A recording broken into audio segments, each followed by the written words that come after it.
আল্লামা সাইদি বলছিলেন, সময় আসবে এমন ইন্দুরের গর্ত ভবনে বলার জন্য প্রতিটি হত্যার বিচার করতে হবে।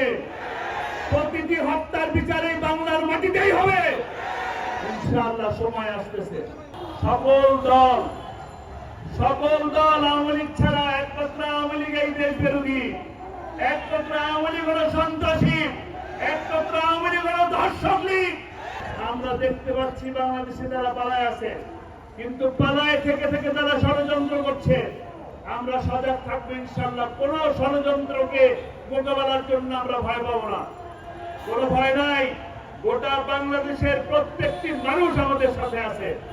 বাংলাদেশে বাকি যত দল আছে তাদের কাছে আহ্বান জানাবো, খুনিদের বিরুদ্ধে দাঁড়ান, দেশের পক্ষে থাকেন, স্বাধীনতার পক্ষে থাকেন, ভারতের বিরুদ্ধে থাকেন।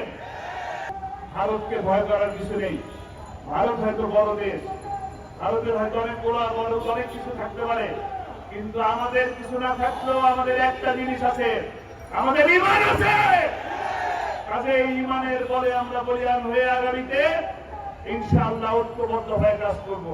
5ই মে দেশের রাজপথে, শাপলা চত্বরে লাইট কারেন্ট অফ করে দিয়ে, মিডিয়ার ক্যামেরাগুলোকে বন্ধ করে দিয়ে, নিষিদ্ধ করে দিয়ে, দিগন্ত টেলিভিশন, ইসলামিক টেলিভিশনকে নিষিদ্ধ করে দিয়ে, তারপরে পাখির মতন গুলি করে আলেম ওলামাদেরকে হত্যা করা হয়েছে। প্রতিটি হত্যার বিচার করতে হবে। প্রতিটি হত্যার বিচারে বাংলার মাটিতেই হবে ইনশাআল্লাহ। সময় আসতেছে। সময় আসবে। আল্লামা সাইদি বলছিলেন, সময় আসবে এমন ইন্দুরের গর্ত ভবনে বলার জন্য।